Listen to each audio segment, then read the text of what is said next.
Terima kasih untuk teman-teman semua yang udah nonton video ini. Aku ingatkan kembali untuk kalian jangan lupa untuk klik subscribe, yaitu tombol merah yang ada di bawah video ini di sebelah kanan, dan jangan lupa like dan komen, serta aktifkan lonceng notifikasinya untuk mendapatkan video-video terbaru dari aku. Terima kasih.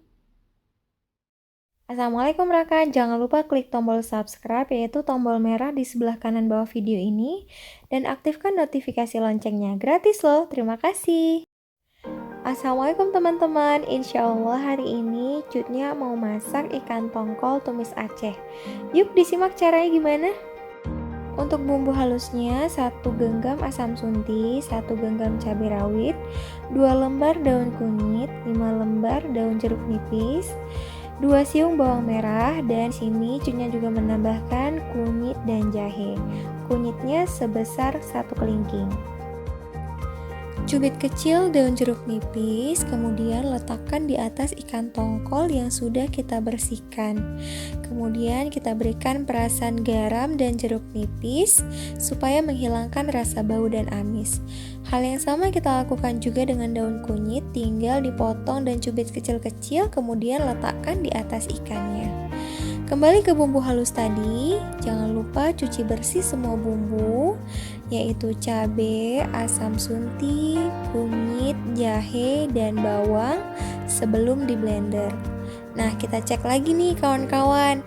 Kalau misalkan dari antara bumbu-bumbu tadi masih ada yang berukuran besar, nah seperti ini jahe, kunyit, dan bawangnya masih berukuran lumayan besar, sehingga takutnya akan sulit di blender dan dihaluskan. Tinggal dipotong kecil-kecil saja seperti ini ya kawan-kawan. Nah, kemudian semua bumbu ini tinggal dimasukkan saja sedikit demi sedikit dan secara perlahan-lahan ke dalam blender sampai semuanya masuk. Masukkan irisan bawang merah ke dalam wajan penggorengan, tuang minyak, hidupkan api dalam keadaan sedang, kemudian tumis bawang merah sampai berwarna kecoklatan. Tumis bawang merahnya secara merata dan menyeluruh, dan terus diaduk-aduk dan jangan dibiarkan atau didiamkan terlalu lama karena takutnya bawang merah ini akan cepat gosong. Sekadar info aja kawan-kawan, kalau kita masak sesuatu dan bawang merah yang kita tumis itu gosong akan menyebabkan rasa masakan yang kita masak itu menjadi pahit dan agak kurang enak. Nah, setelah bawang merahnya dirasa sudah matang dan berwarna kecoklatan, tinggal kita tuang saja ikan tongkolnya yang sudah dibalurin dengan bumbu halus yang sudah kita blender tadi.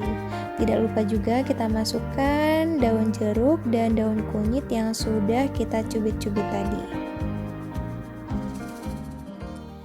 Aduk-aduk ikan tongkolnya yang sudah dibaluri dengan bumbu-bumbu yang sudah kita blender tadi.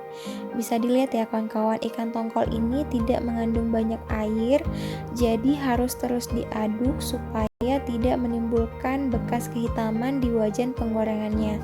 Karena takutnya kalau lama-kelamaan kita biarkan atau kita diamkan, ikan tongkolnya bisa hangus dan rasanya akan pahit. Bisa dilihat ya kawan-kawan, di sini minyak dan bumbunya sudah mulai berpisah. Nah, jadi ikan tongkol yang kita masak ini sebentar lagi matang. Kalau semua bumbunya sudah tercampur rata dan sudah teraduk sempurna dan semakin mengental, ini tandanya ikan tongkol tumis Aceh sudah matang. Tinggal matikan saja api kompornya, kemudian pindahkan ikan tongkolnya ke dalam wadah yang berbeda, bisa langsung disajikan untuk keluarga. Nah, ini Cutnya tinggal pindahin aja ikan tongkolnya dari wajan penggorengan ke dalam wadah yang sudah Cutnya siapkan. Ini dia ikan tongkol tumis Aceh yang siap disajikan dan dimakan dengan nasi panas. Selamat mencoba!